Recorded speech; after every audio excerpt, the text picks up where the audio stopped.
ნანკინელი ქრისტე, რიუნოსკე აკუტაგავა, კითხულობს ნიკო. შემოდგომის ღამე იყო ნანკინში, ძივანძეს ქუჩაზე მდებარე სახლში.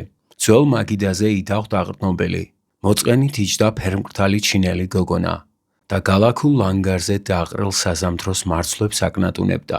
ბჟუტავდა მაგიდაზე მდგარი ლამპა, მისი შუქი იმდენად სიბნელეს არ ფანტავდა, რამდენადაც უფრო ამძაფრებდა ოთახის მოწყენილობას. კუთხეში შპალერ ჩამოხეულ კედელთან ლერწმის საწოლ ზემოთ მტრიანი მიჩიგანი ეკიდა. საწოლზე დაუდევრად გადაეფარებინათ შალის საბანი. მაგიდის მეორე მხარეს იდგა თითქოს და ყველასაგან მივიწყებული ძველი სკამი. ამ ნივთებს გარდა დაკურვებული თვალიც კი ვერ შეამჩნევდა სხვა რამეს, ოთახის მორთულობისათვის გამოსადეგს. დროდადრო გოგონა წყვეტდა მარცვლების კნატუნს და ნათელი თვალებით მიშტერებოდა მოპირდაპირე კედელს.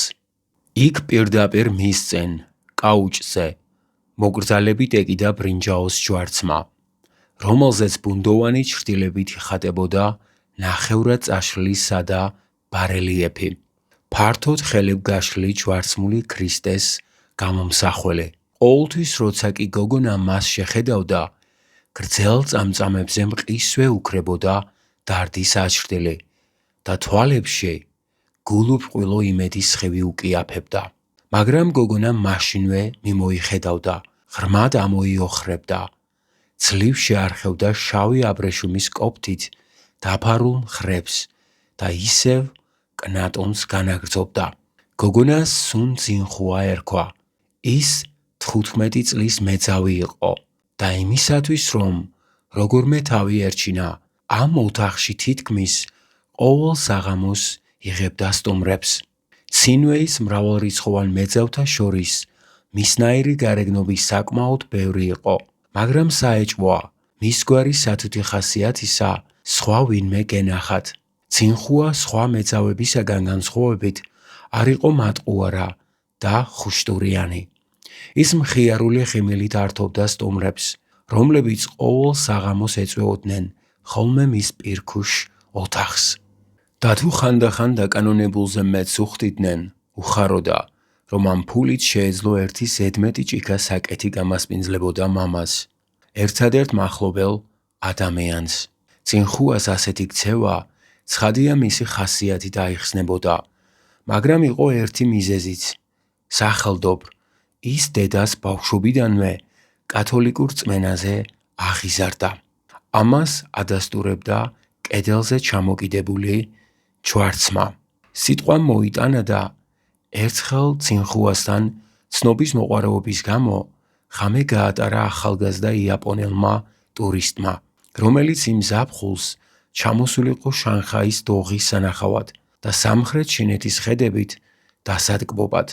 კბილებში სიგარა გაჩრილი, ევროპულ კოსტიუმში გამოწყობილი, უდარდელად ეხოოდა მის მუხლებზე მჯდარ ძინხუას პატარა სხეულს, როცა შემთხვევით შეამჩნია კედელზე ჩამოკიდებული ჯვარცმა და ძინხუას დაეჭვებულმა ჰკითხა დამტვრეული ჩინურით, შენ რა, ქრისტიანი ხარ? დიახ, 5 წლისა მომნათლეს და ასეთ საქმიანობას კი ეწევი. შეკითხვისას ხმაში დაცინვა გაერია. მაგრამ ძინხუა მის ხელებში ჩარგო თავი, მოლურჯო შავი თმით დამშვენებული, გაუღიმა თავისი ნათელი ღიმილით, რომელიც მის პატარა სწორ კბილებს აჩენდა და უთხრა, მე რომ ამ ხელობას არ მოუკიდებოდი, მაშინ მამაც და მეც შიმშილისაგან დავიხოცებოდით. მამა შენი მოხუცია? დიახ, ძლივსღად დგას ფეხზე, მაგრამ თუ კი მაგ ხელობას გააგრძელებ, შენ ხომ ვეღარ მოხვდები ზეცაში. არ ფიქრობ ამაზე? ძინხუამ თვალი შეავლო ჯვარცმას და ფიქრიანად თქვა, ვფიქრობ, რომ უფალი ქრისტე იქ ძაში თვითონ ხვდება ჩემს გულისნადებს. ასე რომ არ იყოს, უფალ ქრისტესა და იაძაიკოს პოლიციელს შორის რაღა განსხვავება იქნება. ახალგაზრდა იაპონელმა ტურისტმა გაიღიმა მოჩხრიკა პიჯაკის ჯიბეები, ამოიღო 2 ცალი ნეფრიტის საყურე და ძინხუას ყურებზე გაუკეთა. ეს საყურეები საჩუქრად უნდა წამეღო იაპონიაში, მაგრამ შენ გაჩუქებ ამ ღამის სამახსოვროდ და მართლაც იმ ღამის შემდეგ, როცა მან პირველი სტუმარი მიიღო, ცინხუას ყოველთვის ამშვიდებდა თავისი რწმენა. მაგრამ ერთი თვის შემდეგ ეს მორწმუნე მეწავი საუბედუროდ დასნეულდა. მას აღმოაჩნდა აუთვისებიანი სიფილისის წყლულები. ეს რომ მისმა ამ ხანაგმა ჩენ შანჩამ გაიგო, ოპიუმიანი არყისმა არჩია. არწმუნებდა, რომ გაუყუჩებდა ტკივილს. შემდეგ მეორე ამ ხანაგმა მაო ინჩუნმა გულკეთილად მოუტანა გუნლავანის და ციალუმის აბების ნარჩენები, რომლებითაც თვითონ ემკურნალა. მაგრამ მიუხედავად იმისა, რომ ცინხუა ჩაკეტილში იჯდა და არ იღებდა სტუმრებს, მისი ჯანმრთელობა რატომღაც სრულებითაც არ გაუმჯობესებულა. და აი ერთხელ მოსანახულებლად მოსულმა ჩენ შანჩამ დამაჯერებლად ურჩია მკურნალობის ერთი წესი, რომელსაც აშკარად ცრუ მორწმუნეობის სუნი ასდიოდა. რახან ავადმყოფობა სტუმრისაგან შეგეყარა, შენს სასწრაფოდ გადასდე ვინმეს და 2-3 დღეში გამოჯანმრთელდები. ცინხუა იჯდა მაგიდაზე, იდაღ დაღრტნობილი, დათრგუნვილი, გამომეტყველება არ შეცვლია. მაგრამ ეტყობა შანჩას სიტყვებმა გაუღვიძა ცნობის მოყარეობა და მოკლედ იკითხა, მართლა? მაშრა გატყუებ? ჩემმა დამას ვერაფრით ვერ მოირჩინა თავი, მაგრამ როგორც კი გადასდო სტუმარს, მაშინვე გამოჯანმრთელდა. საწყალი სტუმარი, როგორც ამბობენ, დაბრმავებულა კიდევაც. როცა შანჩა წავიდა, მარტო დარჩენილმა ცინხუამ ჯვარცმი წინ დაიჩოქა. მიაპყრო თვალით ჯვარზე გაკრულ ქრისტეს და მხურვალე ვედრება დაიწყო. იესო მაცხოვარო, უზენაესო, მამა რომ ვარჩინო, ბინძურ ხელობას ვეწევი, მაგრამ ჩემი ხელობა გამანადგურებს მხოლოდ მე, სხვას კი არას ვავნებ. ამიტომ ვფიქრობ, რომ თუ კი მოუკვდები, თუნდაც ასეთივე, როგორიც ვარ, სულ ერთია, მაინც ზეცაში მოუხვდები. მაგრამ ახლა მხოლოდ მაშინ შემიძლია განვაგრძო ჩემი საქმიანობა, თუ კი ამ სენს სტუმარს გადავდებ და მოუკვდე შიმშილით. მაშინ ჩემი ავადმყოფობა ჩემთან ერთად გაქრება. არავის გაუზიარებ ლოგინს ამიერიდან. სხვაგვარად იძულებული გავხდებოდი საკუთარი ბედნიერების გულისათვის გამეუბედურებინა ადამიანი, რომელსაც შემთვის არაფერი დაუშავებია. მაგრამ მე მაინც ქალი ვარ და შეიძლება წამიერად ავყვეთ ცდუნებას. იესო მაცხოვარო, უზენაესო, გევედრები, დამიფარე. შენს გარდა აღარავისგან ველი შველას. ამის შემდეგ ცინხუა, მიუხედავად შანჩას და ინჩუნის მცდელობისა, ხელი აეღებინათ გადაწყვეტილებაზე, მაინც აღარ იღებდა სტუმრებს და თუ ხანდახან შემოივლიდნენ მისი მუდმივი კლიენტები, ის ნებას აძლევდა მხოლოდ მეგობრულად ემუსაიფათ მასთან, ხოლო მათ სურვილს არასოდეს აკმაყოფილებდა.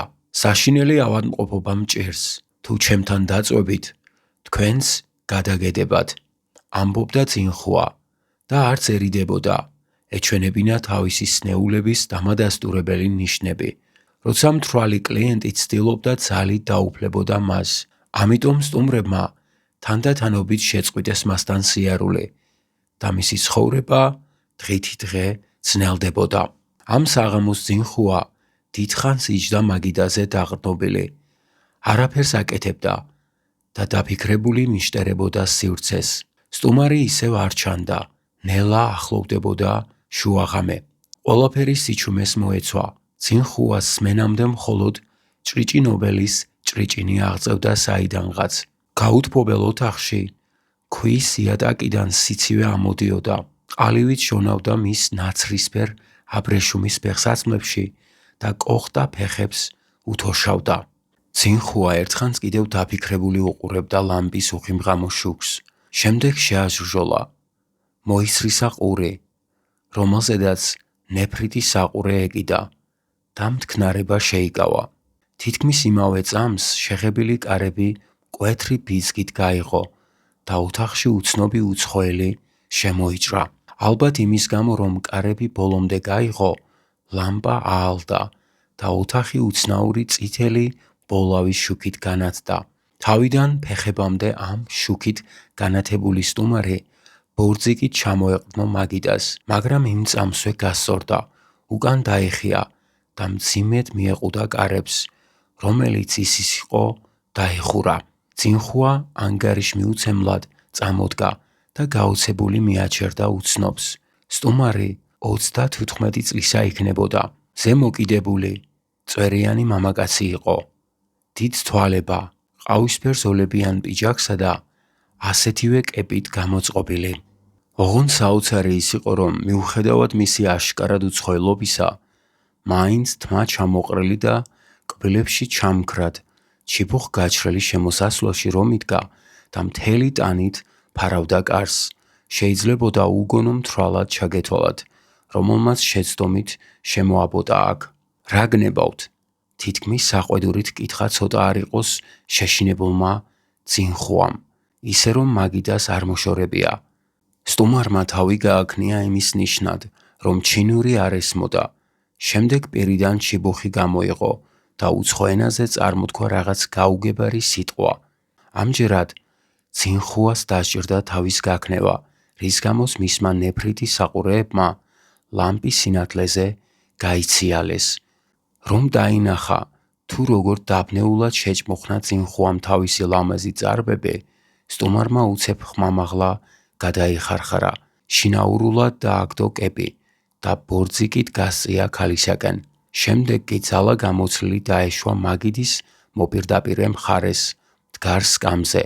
უცებ წინხუას მოეჩვენა, რომ ეს კაცი რაღაცით ახლობელი იყო, თითქოს ოდესღაც უკვე ენახა, თუმცა ვერაფრით გაეხსენებინა, სად და როდის.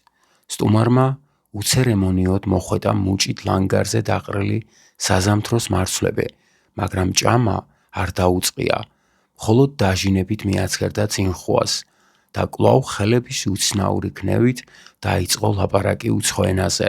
წინხუამ ვერ გაიგო ნათქვამის აზრი, მაგრამ ბუნდოვნად მიხვდა, რომ სტუმარმა იცოდა მისი საქმიანობის შესახებ. გრძელი ღამეების გატარება უცხოელებთან, რომელთაც არ ესმოდა ჩინური, წინხუასათვის უჩვეულო არ იყო. ამიტომ კვლავ დაჯდა და ალერსიანი ღიმილით, უკვე ჩვევად რომ გადაგცეოდა, დაიწყო საუბარი. შიგადაშიგ უცხოელისათვის სრულიად გაუგებარ ხუმრობებს ურევდა. მიუხედავად ამისა, სტუმარი ყოველი მეორე სიტყვის შემდეგ ისე გემრიელად ხარხარებდა, თითქოს ყველაფერი გაეგებოდა, თან უფრო და უფრო აქნევდა ხელს. სტუმარს არყისუნი ასდიოდა, მაგრამ მის მთვრალ, აჟიშხინებულ სახეზე იმდენი ვაჟკაცური სიცოცხლის ძალა იყო დაბრკოული, გეგონებოდათ ამ პირქუშ ოთახს სინათლეს პენცო. ყოველ შემთხვევაში, წინხუას თვალში ის იყო ყველა უცხოელზე მშვენიერი, ვინც კი აქამდე ენახა, რომ აღარაფერი ვთქვათ მის ნანკინელ თანამემამულეებზე. მით უფრო ვერაფრით ვერ შეძლო მოეცილებინა ის აზრი, რომ ეს კაცი სადღაც ყავდა ნანახი. უყურებდა მის შუბლზე ჩამოშლილ ხუჭუჭა თმას, ხიარულად უცინოდა და ყოველნაირად ცდილობდა მოეგონებინა, სად ენახა ეს სახე.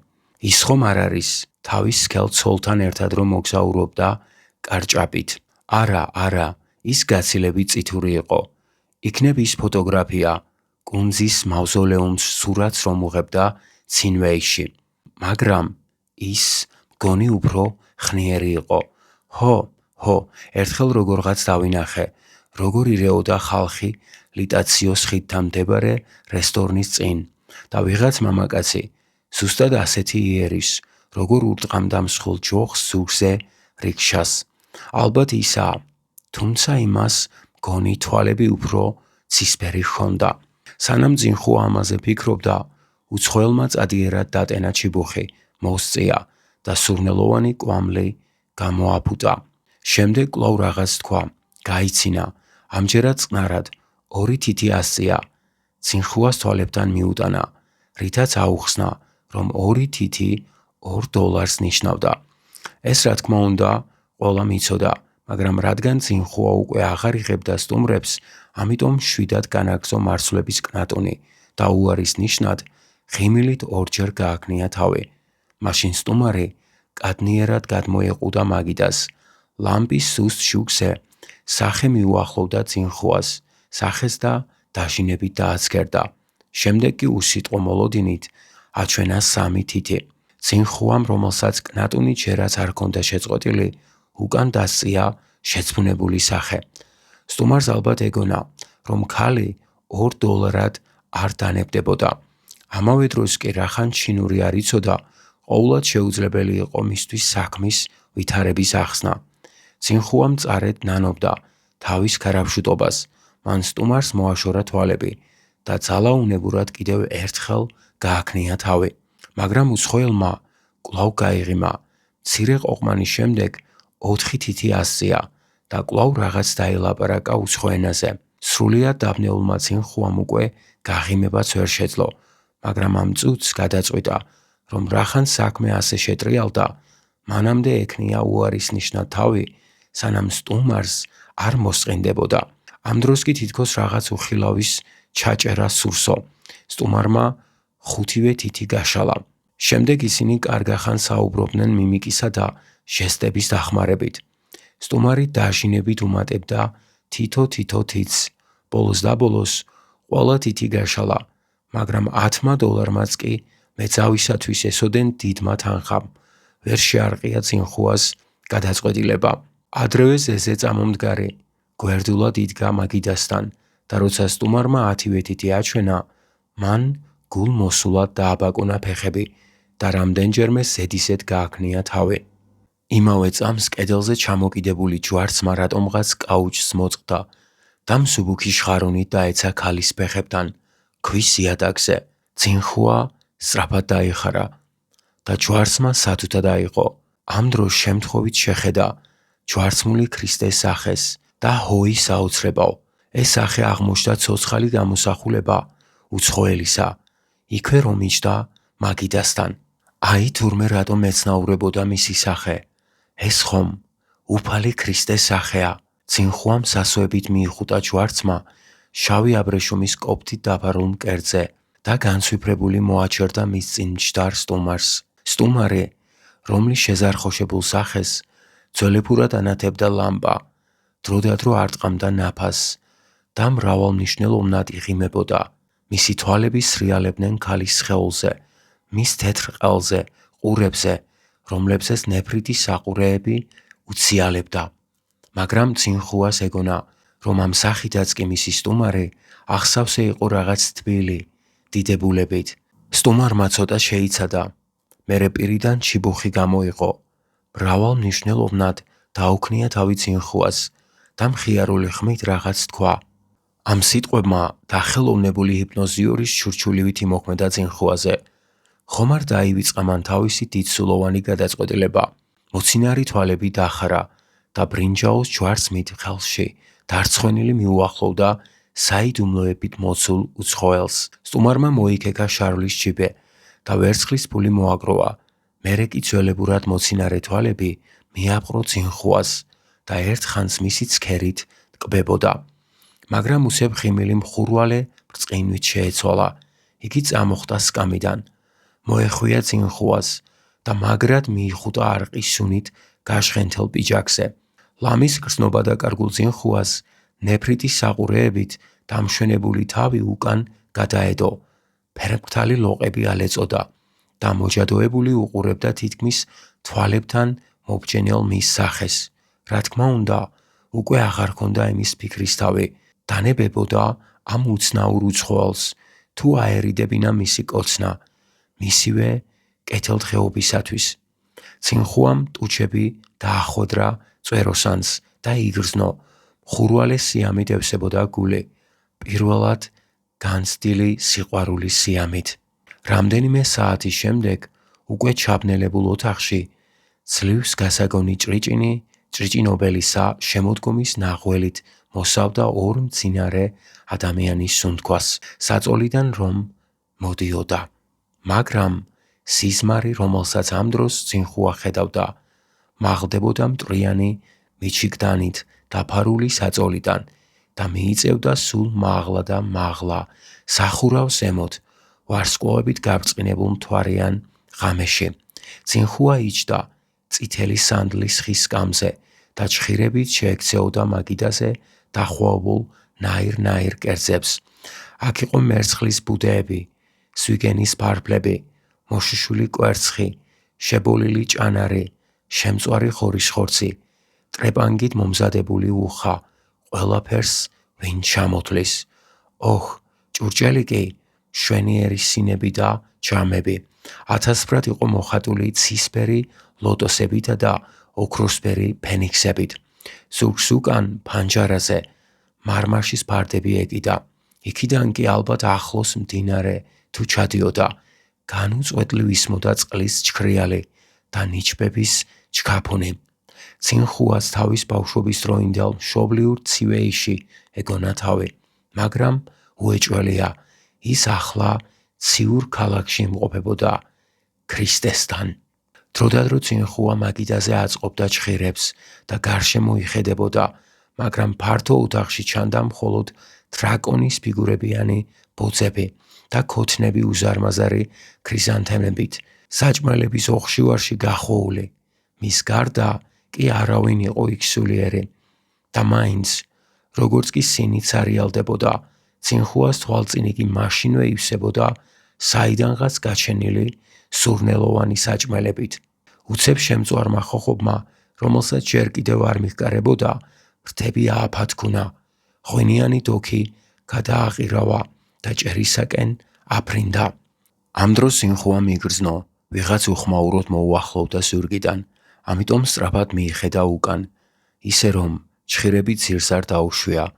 იქ, სადაც წინხუას რატომღაც ფანჯარა ეგულებოდა, სანდალის ხის სკამზე იჯდა დიდებულებით მოსილი უცნობი უცხოელი, კბილებში გაჩრილი ბრინჯაოს გრძელი ჩიბუხიანი ატლასის საბურვალ მოსხმული. წინხუამ პირველი შეხედვისთანავე იცნო იგი. ეს ის უცნობი იყო, რომელიც წუხელ მოვიდა მასთან. ოღონდ ახლა მის თავ ზემოთ, ერთი სიაკუს მანძილზე, ჰაერში ეკიდა თხელი მანათობელი შარავანდი, რომელიც სამდღიან მთვარეს გავდა. უეცრად წინხუას წინ თითქოს პირდაპირ მაგიდიდან გადმოეშოო დიდ სინზე გემრიელი, სურნელოვანი საჭმელი გაჩნდა. მან მაშინვე გაიწოდა ჩხირები, რათა აეღო ნუგბარი ნაჭერი, მაგრამ უცებ მოაგონდა ზურგს უკან მჯდომი უცხოელი. მიიხედა და მორცხვად უთხრა, ხომ არ დაჯდებოდი თქვენც აქ? არა, ჭამე მარტოკა. თუ შეჭამ ამას, მაშინ შენი ავადმყოფობა ამ ღამესვე გაქრება. შარავანდ მოსილმა უცხოელმა, ისე რომ ჩიბუხი არ გამოუღია, გაიღიმა უსაზღრო სიყვარულის გამომხატველი ღიმილით.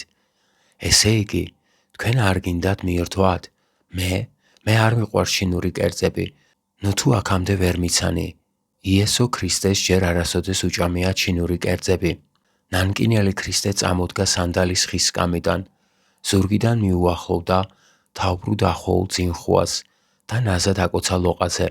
როცა წინხუა 60 წილიდან გამოერკვა, ვიწრო ოთახში უკვე შემოდგომის ცივი განთიადი შემოჭრილიყო, მაგრამ მტვრიანი მიჩიგდანით დაფარულ საწოლში, რომელიც ნავს აკავდა, ჯერ ისევ თბილი, ბინდბუნდი მეფობდა. ამ ბინდბუნდში ოდნავ ისახებოდა თვალგაუხელი წინხუას უკან გადაგდებული სახე, გახუნებულ, ძველ შალი საბანში ნიკაპამდე ჩამალული, ფერმკრთალ ლოყებზე ალბათ ღამის სოფლისაგან მიჰკრობოდა დაბურდული თმა. ოდნავ გახსნილ ბაგეებს შორის კი ბრინჯის მარცვლებივით თეთრად უელავდა წვრილი კბილები. წინხუამ თუმცა გაიღვიძა, მისი სული ჯერ კიდევ ნანახ სიზმარში დაბორიალობდა, ქრიზანთემების ყვავილები, წყლის ჩქრიალი, შემწვარი ხოხბები, იესო ქრისტე.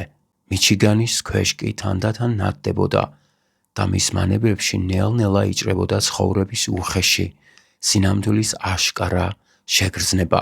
შეგრძნება იმისა, რომ წუხელ ამ ლერწმის საწოლში იდუმალ უცხოელთან ერთად იწვა. ვაი თუ ავადმყოფობა გადაედო. წინხუამ მოიშორა ჭუჭყიანი საბანი და წამოდგა. შემდეგ ორივე ხელით მოისრისა თვალები. 100 მძიმე ჩამოწოლილი მიჩიგანი და ჯერ კიდევ ნამძინარევი თვალებით მოათვალიერა ოთახი. ოთახში დილის ცივ ჰაერში ყველა საგანი შეუწყნარებელი სიმკვეთრით იხატებოდა. ძველი მაგიდა, ჩამქრალი ლამპა, სკამები ერთი იატაკზე ეგდო, მეორე კედლისკენ იყო მიბრუნებული. ყველაფერი ისევე იყო როგორც წინა საღამოს, მეტიც მაგიდაზე მიმოფანტულ საზამთროს მარცვლებს შორის ისე მკრთალად მბზინავდა ბრინჯაოს პატარა ჯვარცმა. მკვეთრი სინათლისაგან თვალებ მოჭრილი ძინხუა კარგახანს იჯდა არეულ საწოლზე. გათოშილი იბუზებოდა, მაგრამ ადგილიდან არ იძროდა, ისე ათვალიერებდა ოთახს. არა, ეს არ იყო სიზმარი, ჩურჩულებდა ძინხუა, თან უცხოელის უცნაურ გაქრობაზე ფიქრობდა. რა თქმა უნდა შეეძლო ეფიქრა, რომ უცხოელი მისი ძილის დროს წავიდა, მაგრამ ვერ დაეჯერებინა, რომ ის, ვინც ასე ვნებიანად ეალერსებოდა, ერთი სიტყვითაც არ გამოეთხოვებოდა წასვლის ჟამს. უფრო სწორად, მისთვის აუტანელი იყო ამის დაჯერება. ამასთან მას დაავიწყდა ამ საიდუმლოებით მოცული უცხოელისათვის შეპირებული $10 გამოერთმია. ნუ თუ მართლა წავიდა. გულ დამძიმებულმა საბანზე დაგდებული შავი აბრეშუმის კოპთის ჩაცმა დააპირა, მაგრამ უცებ გაწვდილი ხელი გაუშეშდა და სახე ვარდისბრად აელეწა. ხომარ გაიგონა შეღებილ კარს უკან იდუმალი უცხოელის ფეხის ხმა, ან იქნებ არყის სუნით გაჟღენთილი ბალიშისა და საბნის სუნმა გააღვიძა მასში ამ ღამის ამაღელვებელი ხსნობები. არა, ძინხუამ იგრძნო, რომ სასწაულის ძალით, რომელიც მის სხეულში მომხდარიყო, აუთვისებიანი წყლები ერთი ღამის განმავლობაში უკვალოდ გაქრობოდა. ესე იგი, ის იყო ქრისტე. თავდავიწყებული პერანგის ამარა ძინხუა ლამის ჩამოვარდა საწოლიდან. მუხლებით დაეშვა ცივ იატაკზე და ვითარცა მშვენიერმა მარიამ მაგდალინელმა მკვდრეთით აღმდგარ ღმერთთან მოსაუბრემ ხურვალე ლოცვა აღავლინა. ერთხელ მომდევნო წლის გაზაფხულის საღამოს ახალგაზრდა იაპონელი ტურისტი, რომელიც ოდესღაც უკვე სტუმრობდა ძინხუას, კვლავ იჯდა მის წინ, მშუტავის შუქით განათებულ მაგიდასთან. ჯვარცმა ისევ გიკიდია. შენიშნა მან საუბრისას ოდნავ დამცინავი ტონით და მაშინ იმ წამსვე დადინჯებულმა ძინხუამ უამბო მას თავისი არაჩვეულებრივი თავგადასავალი, თუ როგორ განკურნა იგი ერთხელ ღამით ნანკინში ჩამოსულმა ქრისტემ. უსმენდა მის მონათხრობს ახალგაზრდა იაპონელი ტურისტი და თავისთვის ფიქრობდა, ვიცნობდი ამ უცხოელს, იაპონელ-ამერიკელი მეტისი იყო. გონი ჯორჯ მერი ერქვა. ჩემს ნაცნობთან, რეიტერის სააგენტოს კორესპონდენტთან ტრაბახობდა, რომ ერთხელ ნანკინში გაუტარებია ღამე ერთ ქრისტიან მეწავთან და როცა მას ტკბილად ჩასწინებია, ჩუმად ათესლილა. ამას წინათ, რომ ნანკინში ვიყავი, ის სწორედ ჩემს სასტუმროში გაჩერდა, ასე რომ მისი სახე აქამდე მახსოვს. ადგილობრივი ინგლისური გაზეთის კორესპონდენტად ასაღებდა თავს, მაგრამ სრულიად უღირსი და გაფუჭებული კაცი იყო. შემდეგ სიფილისისაგან ჭკუიდან შეიშალა. გამოდის, რომ ამ ქალისაგან დაავადებულა. ეს კი ამ უკეთურ მეტის აქამდე ქრისტე თვლის. გავუმხელო ეს ამბავი თუ გაუჩუმდე და სამუდამოდ დავტოვო თავის სიზმარში, რომელიც ძველებურ დასავლურ ლეგენდებს აღგავს. როცა ძინხუამ თავისი ამბავი დაასრულა, იაპონელმა ტურისტმა თითქოს გონს მოეგო, ასანთი გაკრა და სურნელოვან სიგარეტს მოუკიდა. შემდეგ საგანგებო ინტერესით იკითხა, მაშასე, საოცარია და შენ არც ერთხელ არ გიავადმყოფია ამის შემდეგ.